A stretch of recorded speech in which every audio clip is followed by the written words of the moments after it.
So the topic is how did we scale Woonik, right? And before we talk about that, what scale is Woonik at? We are not a very hot startup, so not many of them know about us. So I will give a brief intro about us. We are a fashion marketplace, and we focus on everyday women, not metro-centric fashion forward brand conscious women, but we focus on common women, everyday women for their everyday men. So that's our focus, and our secret sauce is personalization. We understand them in terms of their body, lifestyle, personality, etc., and try to provide the everyday wear that kind of suits them, so that there's no buyer remorse. So that's about Woonik. So where are we at? How big are we? We don't talk about our numbers pretty much. So we are doing around 90 million GMV annualized. Just to put in context, I think Myntra before they got when they received their final round before acquisition, they were at 70 million, doing both men and women. And with only women, we are at 90 million GMV annualized. And we have like more than 9 million registered women on our platform. Again, to put in context, Facebook says there are around 18 to 20 million women with smartphones. So out of this 18 to 20 million, we have already tapped into 9 million. And we kind of ship around like 25,000 shipments every day. It's every day. And again, to put in context, some of the top fashion companies ship around 50,000 in total, and 35 to 40% is women. So we might be doing the most number of shipments, except examples, in terms of women fashion, right? So by some benchmark, by some definition, we are at scale. So this talk is about how did we get there. And I know today is about product management. I have been a product manager for 7+ years at Amazon. But some of these topics are going to be controversial because I'm going to downplay products and I'm going to talk a lot about market, because I strongly believe market is more important than product, and that's, you kind of hear it as a recurring theme here. So first of all, yes, Woonik is at scale, but there are a few more companies which are at scale. What makes our scale special, right? One, we just did not get to this kind of scale, but we also got here very fast. Our brand awareness campaign started only this January, and our entire growth happened only in the last 1 year. And we are already on par with some big names like Flipkart, Amazon, Myntra in terms of brand awareness for women apparel. And the entire sales growth happened in just 1 year. We grew 50 times in the last 1 year. So if you look at like last March to this March, you can see that we have been consistently growing month over month. There's going to be another theme that you will see. You are not going to see spikes of growth. We have to be consistently growing month over month. And that makes our scale again special. How did we do that in a compressed time frame, just 12 months, just 1 year? That's something interesting. Third, we were competing against some hyper-funded companies, from incumbents like Myntra and Jabong, who had more than 200 million, to companies like Craftsville and LimeRoad, who had more than 50 million. We just had our Series A and we did top it up with 2 more millions. But with less than 10 million, if you can see the Google Trends graph for apparel, we were at the bottom just like a year ago. And we just climbed to the top. Again, everything happened in just 12 months. How did we do that? That makes the scale interesting.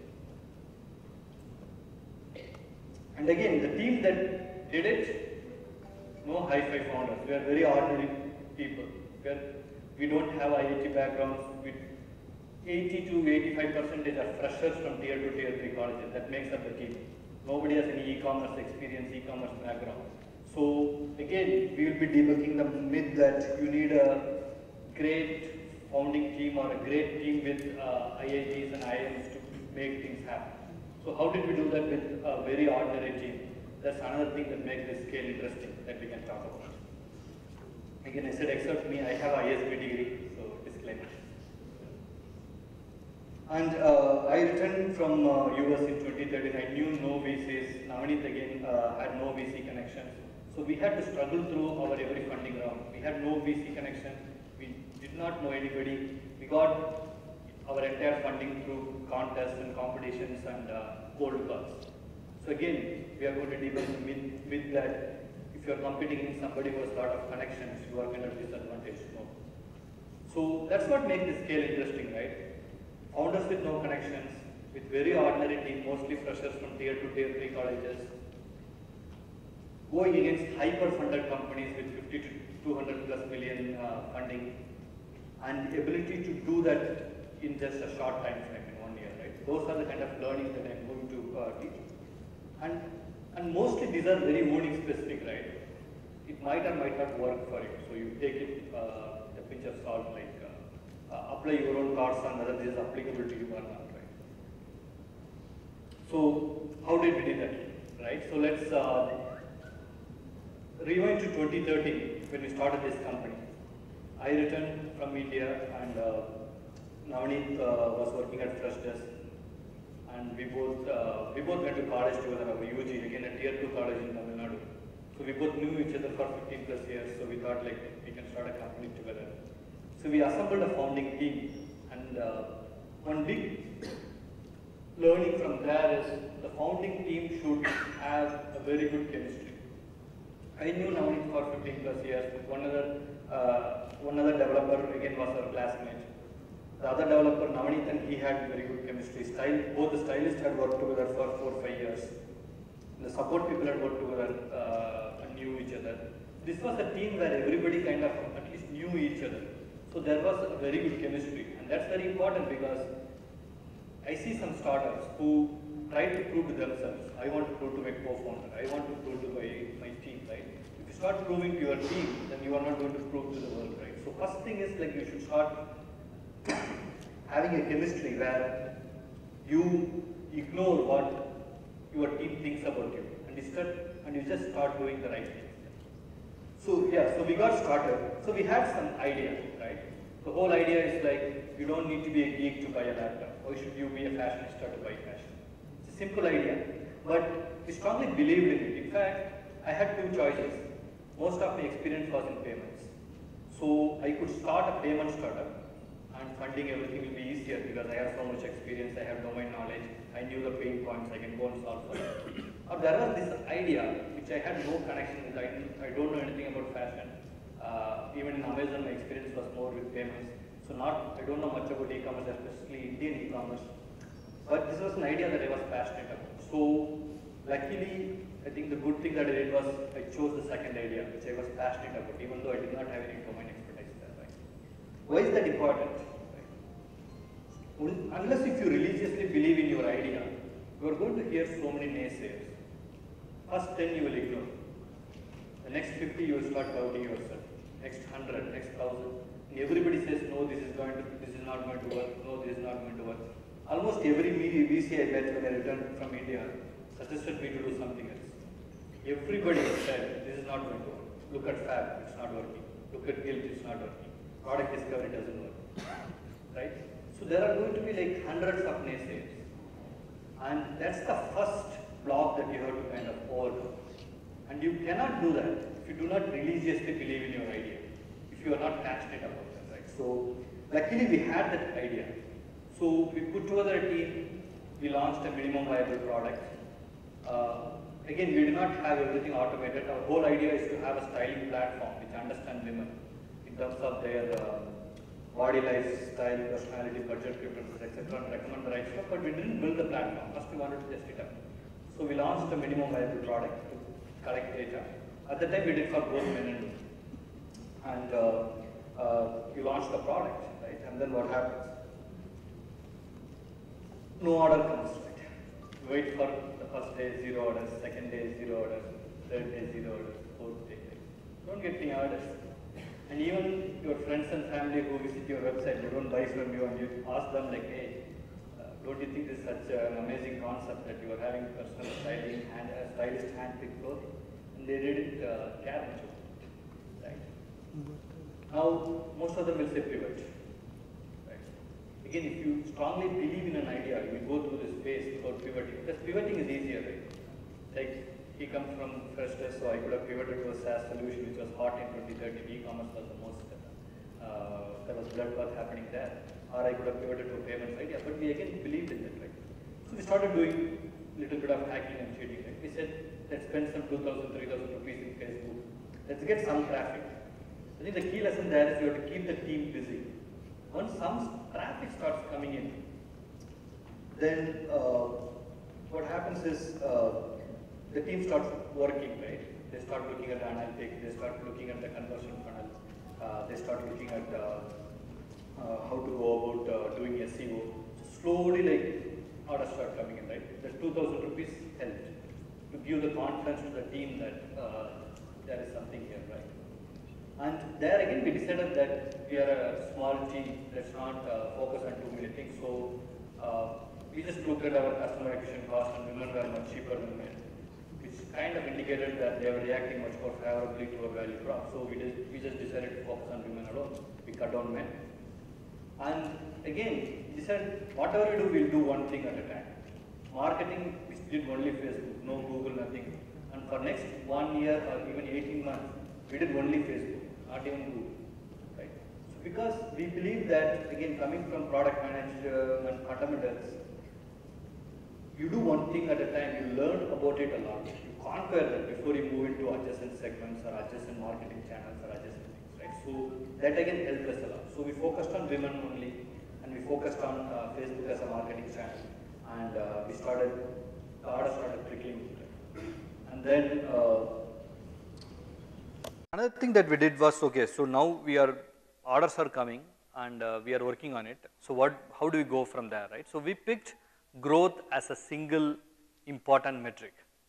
We just said it doesn't matter whatever you do, you have to keep growing. And again, like, the orders are very small, like it's only in 2 digits, but we kind of decided every month we are going to grow 100% on per month, whatever it takes. So how much ever difficulty we face, how much ever adverse situation comes, at the end of the day, the team sit together, especially on the 29th, 30th and 31st of the months.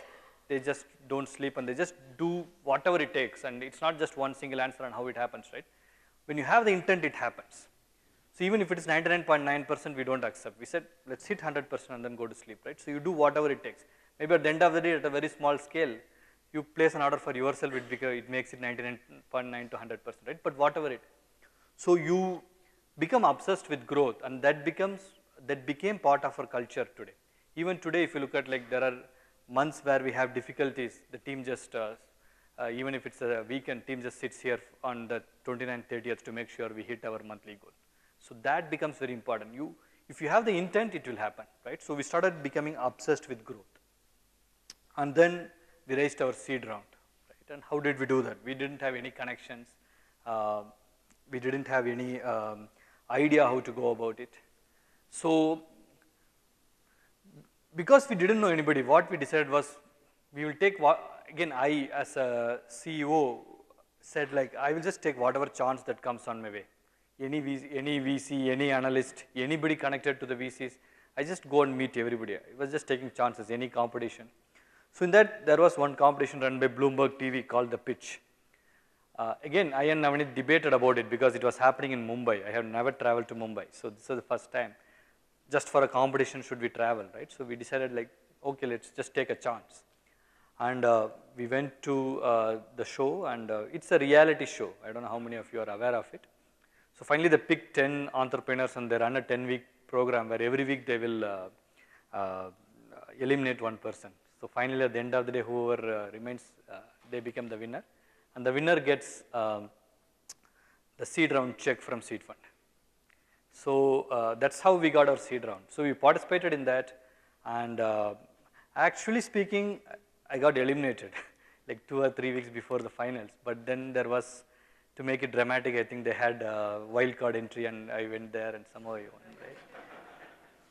And in fact, like, I think if Seed Fund had invested in all those 10 companies, by now they would have been much richer. Because if you look at the companies that participated, there's Varun Khona from Headout, who is again speaking today. He was one of the, he was there in the same program. There was Dineout, which got acquired by Times Internet. There was Deliver, which got acquired by Big Basket. There's Mebelcot, which got like 20+ million from Ask Me Bazaar. So these are the kind of 10 people you compete with, right? And you also, now I started having my connections as well through them. They had some VC connections, and we also started having some bonding, right? So that's how we kind of went about raising our seed round. And again, I honestly believe in that show there are people like Varun Khona who are much better than me as an entrepreneur. So they should have won, right? I think why they chose me was primarily to do with the 2 points I just talked about. We showed that we had an idea that we were passionate about, and we showed that we are obsessed about growth. By growing even in that small numbers, we are growing 100%. So by the time the seed round check came, we were at about like 100 items per day. That was the scale at which we were. Slowly we reached there. This was on Feb 2014. So 12 months after we started our company, right? We were at 100 items per day, and we got our seed round. And things didn't change much. Again, we figured out like we were not able to grow at 100%. Things were not really working. And then the turning point came around like October 2014 when we launched our Android app. And I'm going to spend some time on that moment because that was the turning point for the entire company. And if any of you, even if one of you have such turning point, after listening to this, I think this talk has the ROI record, right? So we launched the Android app, and just to look at the market at that point of time, apparel, fashion was crowded. You have incumbents like Myntra, Jabong, new players like LimeRoad, Craftsvilla, Fashionara, Zoe, Fashion and Due. There were like bunch of other startups. We were probably 15th or 16th entrant. So it was very crowded. Even though you tried to differentiate yourself using personalization, market was not getting the message. It was not working. So when we launched an Android app, suddenly we figured out that there is a way where you can operate such that there is no competition. Because again, in the Android app at that time, there was only like Myntra from fashion focusing on the app. They had desktop as well at that time. And Jabong or other players had an app, but nobody were focusing on that. So it was just lying there. And then you also figured out Myntra is going after metro-centric, fashion-forward, brand-conscious people. At that time, they had, I think, around like 1,000 to 1,500 sellers. That's it. Very curated set of brands which they were serving to that kind of customer base. By the way, at this time, we also had Mukesh as our mentor cum advisor. So we have some insights into Myntra as well, right? So we look at that. So this is what Myntra is doing. It is going after this tier 1 people, and it is serving these curated brands. And then what about all the other people? What about tier 2, tier 3, tier 4 women? What are their choices? The only choice was Flipkart or Amazon.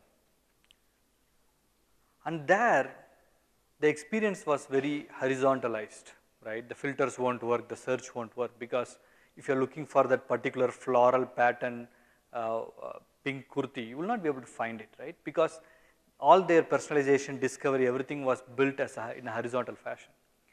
We quickly figured out like, hey, this is our customer base. This is what we are going to go after. Let's go after this, who we coined this term called every woman. Now we are calling it everyday women, but at the time we called them every woman. We'll go after this everyday women. Let's not focus on this metro people, because they have choices. These are the customers who do not have any choice.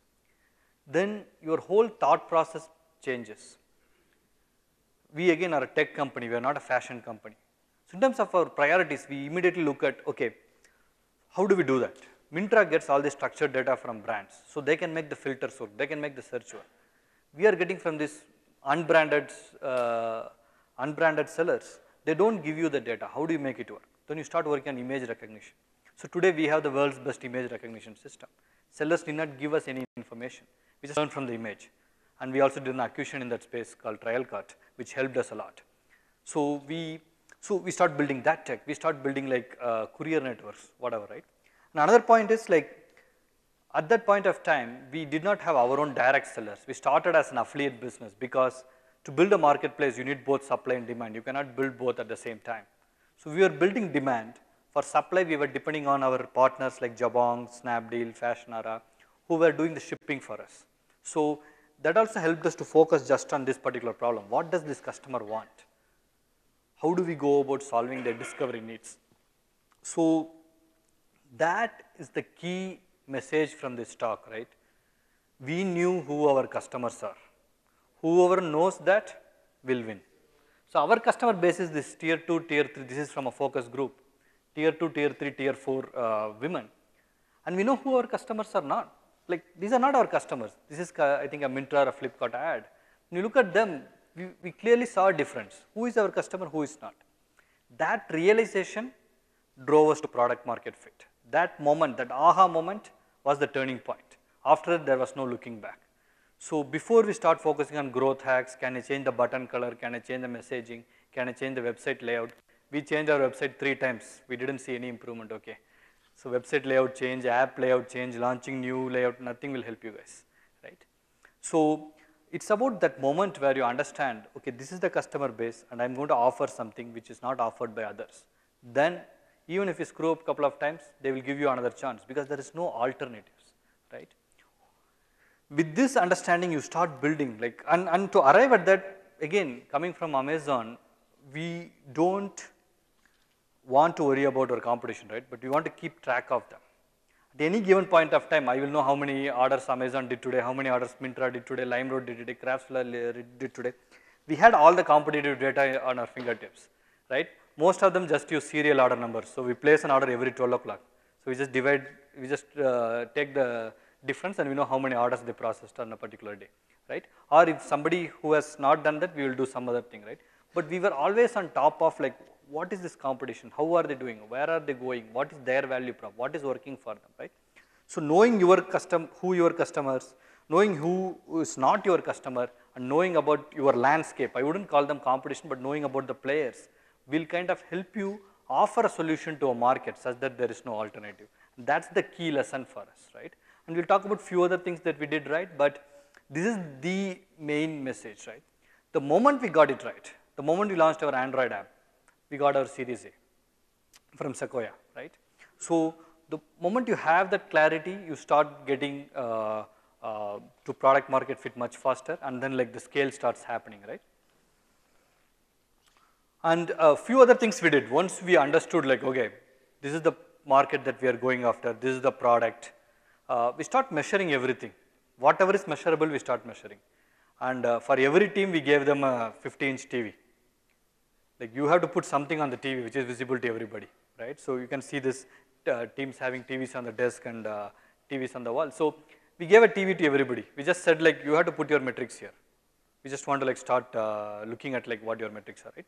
Even for example, a fulfillment team will put how many pin codes I am serving. And again, like we are already doing 26,000 pin codes. I think, let's say Flipkart does around 15,000. Already there are 15,000 pin codes where they can't even buy from Flipkart, where Vunic is the only choice, right? Suddenly you start looking at the opportunities in every areas once we start measuring.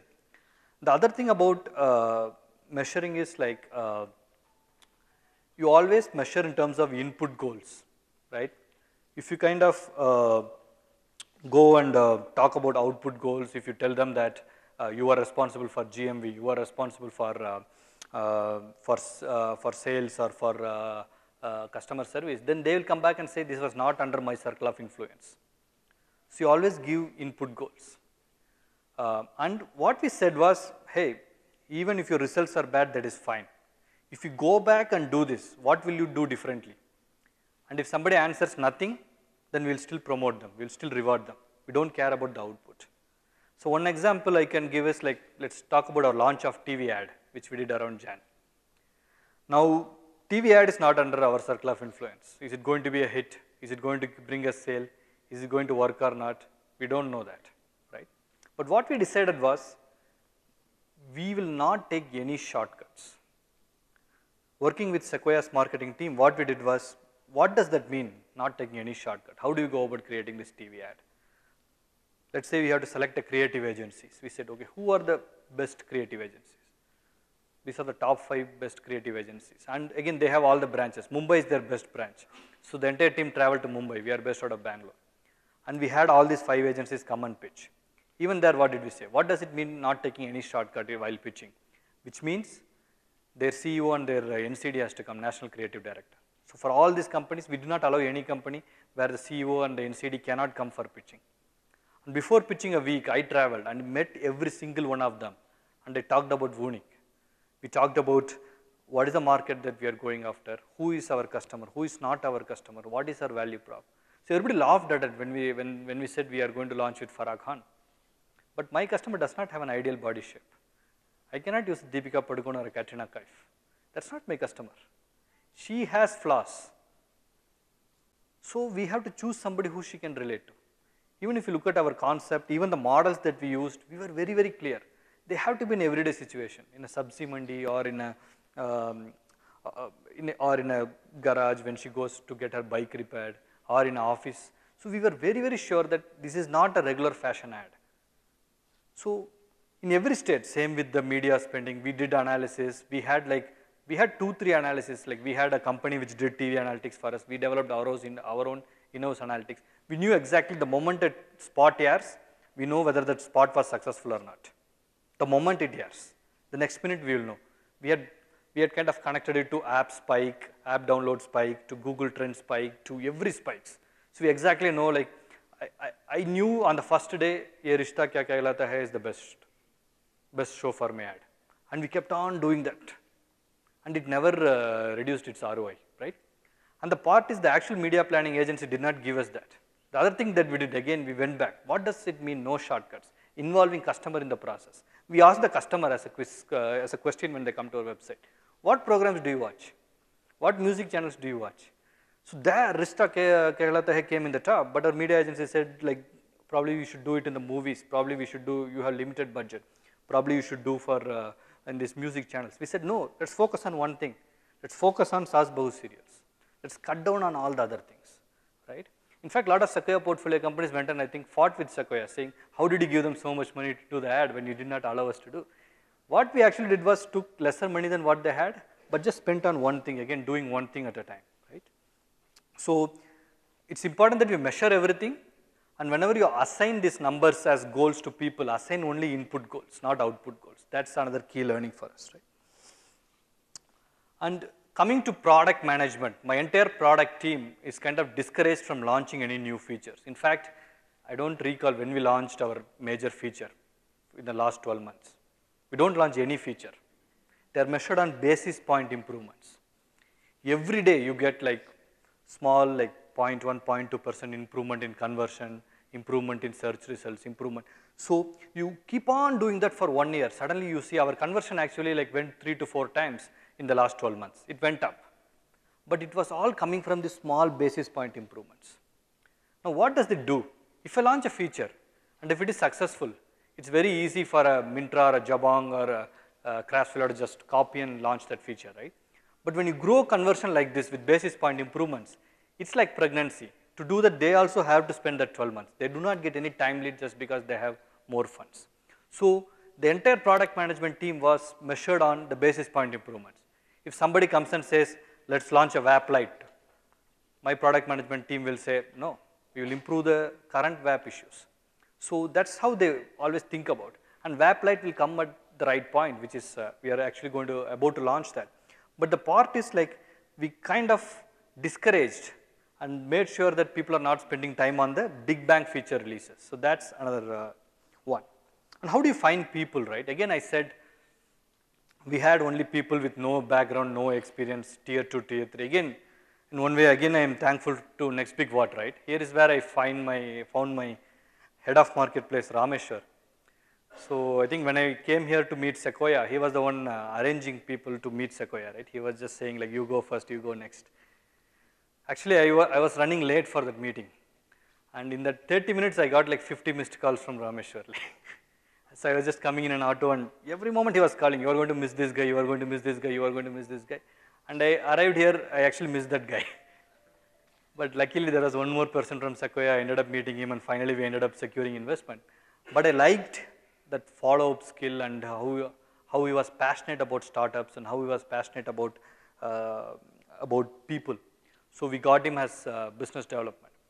In fact, he was a single person. Now we have a bigger BD team. But as a single person, I think he took us from 0 to 10,000 sellers in just 6 months. We moved to our own direct sellers only like around October. So October till now, we already have like 10,000 plus sellers and we are adding 2,000 sellers every month. It's a very small BD team. So again, we cannot come up with a secret sauce for that. You just find people who are passionate about that. So this is how you will find like everybody in my team, like engineers will not have proper communication skills, that's fine. My head of product, Sri, again, comes from FMCG background, had no prior e-commerce experience. That's fine. But what are they passionate about? He is passionate about the basis point improvements. So we got him as the head of product. So everywhere you will see that, like allow people to work on their passion. Same way like there are people who are working on VR, there are people who are working on image recognition, and I don't know how to monetize that. But my biggest ROI has always come from those. Image recognition alone made my some 20-25 member team obsolete, who were manually tagging the items. What is the collar type, hemline, sleeve length, pattern, design. They were doing it manually because we are not getting the structured data because it's long tail sellers. Just one image recognition change, the whole team becomes obsolete and they were moved to other areas. That's the kind of ROI you get when you allow people to work on passion. Again, VR, I am never going to launch a VR app, but why are they working on VR? Now, for example, now they have come up with a feature where you can rotate the image within the app to see how it looks in 360 degree. Like we cannot think about it, right? But if you allow people to work on the passion, and we tell them, don't work on your weakness. So basically tell, if you're 2 out of 5 or 1 out of 5, how much ever you hard work you do, you become 3 out of 5. What is the joy in taking a below average person, making it an average person? If you're already average or above average in something, then you become best class, best in the class. You become world class. So we always encourage people to figure out what is their passion. That's why freshers work out for us. We bring freshers because they don't have preset mind that this is my domain expertise, this is my area of interest, right? They kind of explore and they kind of figure out what becomes, what they are passionate about, right? And this is the final thing. While we are doing all of that, it is very important that you keep your cost structure low, and I cannot emphasize this enough, right? And what this also means is like coming up with a business model which has cost structure, inherent low cost structure. Today, a Myntra cannot do what Vunic does because their cost structure is different, their business model is different. They can operate only at 1200 to 1500 price point and be profitable. I make 20% even on a 400 rupee item, right? For that, you come up with a business model where I won't get involved in fulfillment, I won't get involved in inventory, I won't get involved in logistics. I will do only order generation and I have to take 20% commission for that. Then suddenly I can sell anything, even I can sell a 100 rupee item and I will make 20 rupees because my business model is very, very simple and it is scalable. I can launch multiple categories, I can launch footwear tomorrow, I can launch jewelry because I have a very scalable model where it's very simple and doesn't change, right? And then you start looking at like how do you keep the cost structure low? We charge for everything. We give a packet, Vunic packet to seller, we charge like 6 rupees for that. And whatever we do, if a seller wants a photo shoot done, we will charge for that, right? So we made sure that I get 20% commission for generating the order without having any overhead costs, right? That's like the business model cost structure. And when you come to, even as a company, right, you will never knew when your costs are going up, right? It's like, I always used to have like this 30 rupees idli vada. Suddenly one day you go to a KFC or a McD and suddenly it goes up to like 200, 250 rupees. Without knowing, you will start going there once a week, then maybe 2 times, 3 times a week. And what has happened is your breakfast cost has just gone up from 30 rupees to 300 rupees. Same thing happens in the organization. It will be very, very harmless. They will come and say, I think this 30-inch TV is not enough. Can we get 40-inch TV? Hey, the wire is looking bad. Can we just conceal that? Can we just have a TT table? And I have a very good co-founder who always keeps me on check. I go and ask, even if I approve saying, let's get a TT table, he will buy them a carom board, right? Saying like, this is good enough. You want to spend some time, like you can play carom. Why do you need a TT table, right? So, but that is super important. My whole salary is probably 1/5 of any of my lowest salary component of any competition. Again, salary wise as well. We take fresher, we say, this is what I give. I am not going to hire from IITs and RECs. This is the package I give, and you are going to get great work environment. So even you make sure that people don't come to you and ask for salary hike or ask for better work environment, because personally you see that. Initially when I was involved in buying these tables and all, like one table cost me like 20,000 rupees where 8 to 10 people can sit. Today my one workstation is costing me like 9,500 rupees, right? You should be like very, very careful about it because that's how costs creep in. Once it increases, you cannot go back. So it's not just keeping your organizational cost structure low, but it's important to keep your salary structures low, to keep your business model cost structure low. It's very easy if seller comes and says, give me 5 lakhs, I will give you this item or take this inventory. You need discipline to say no, even though it means growth, even though it means GMV.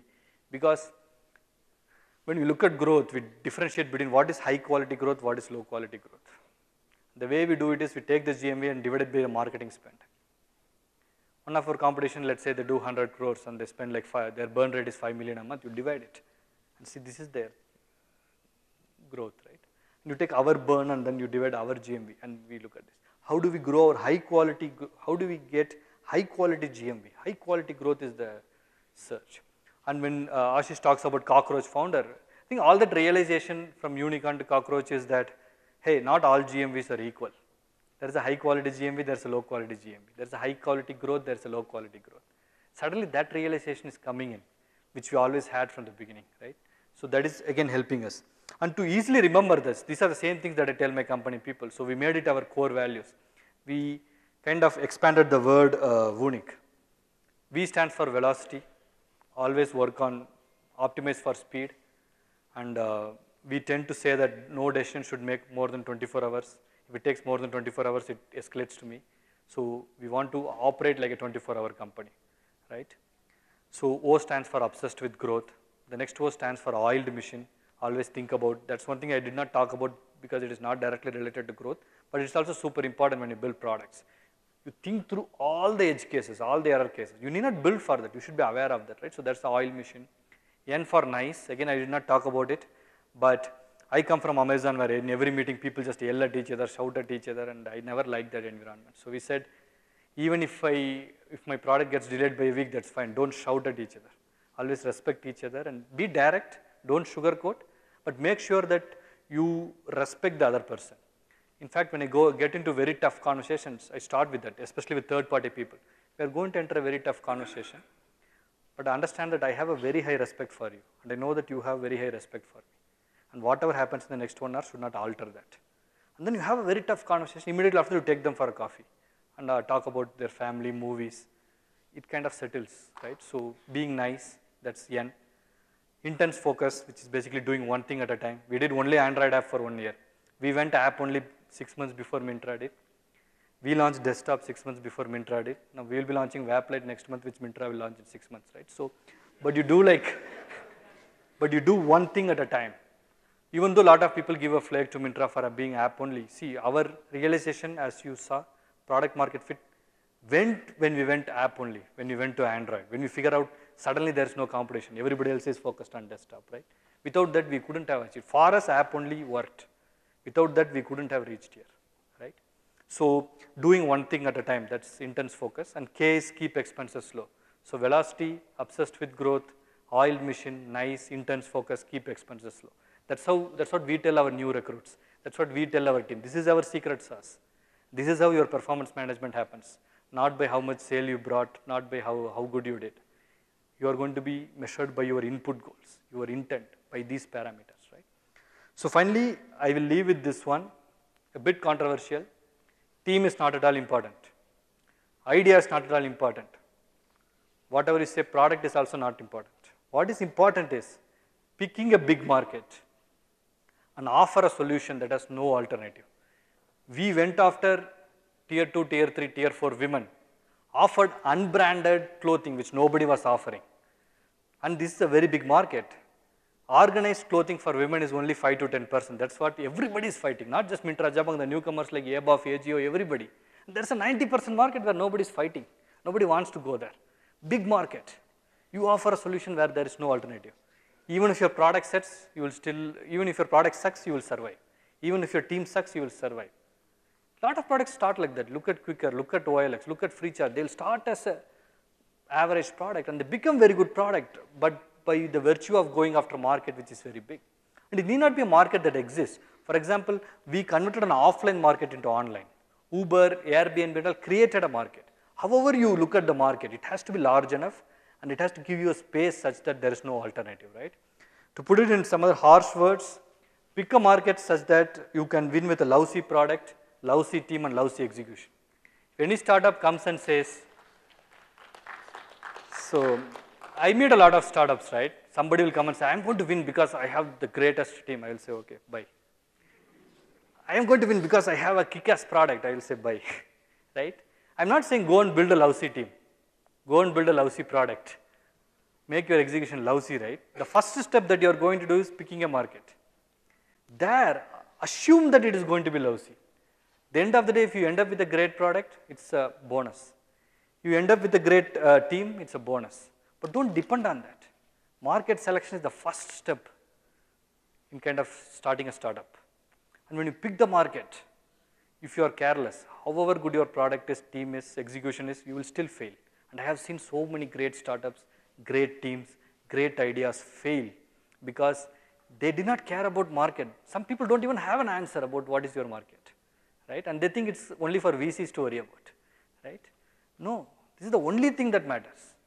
So pick a market where you can win with lousy product, lousy team, lousy execution. That's the one learning from this talk.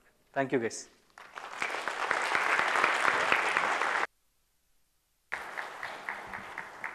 Picking a market and understanding your customer well. Thank you, Sujayat, for sharing some great entrepreneurial lessons with us. In the interest of time, we'll take one question from the audience. If you have a question, please raise your hand. We'll get a mic across to you. There's one person who's raised his hand there. Can we please get a mic across to him? Yeah, could you please raise your hand again?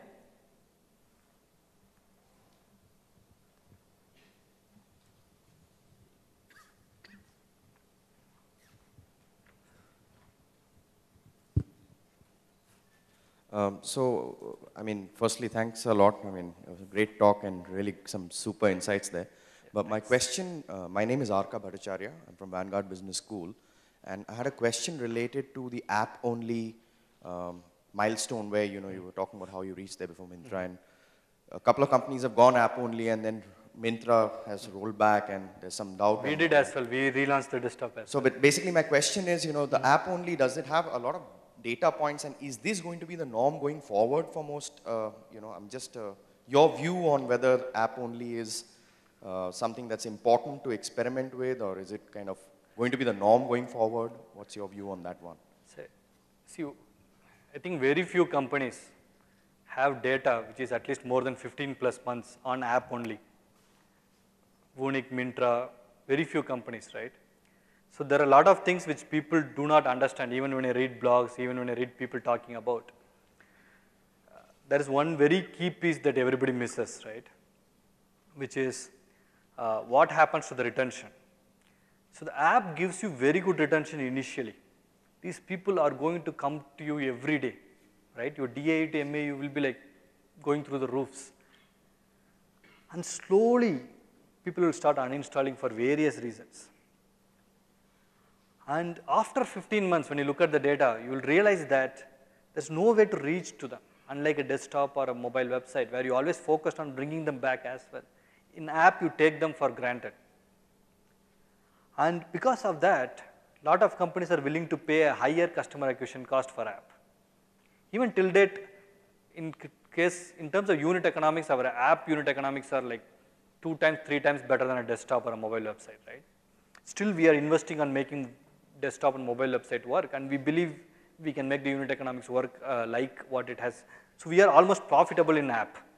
We are losing money in desktop and mobile website, and very easy for us to stop that so that we become overall profitable. The reason why we don't do that is because we see this data, which I think we are privileged to see. Very few people know this data, right?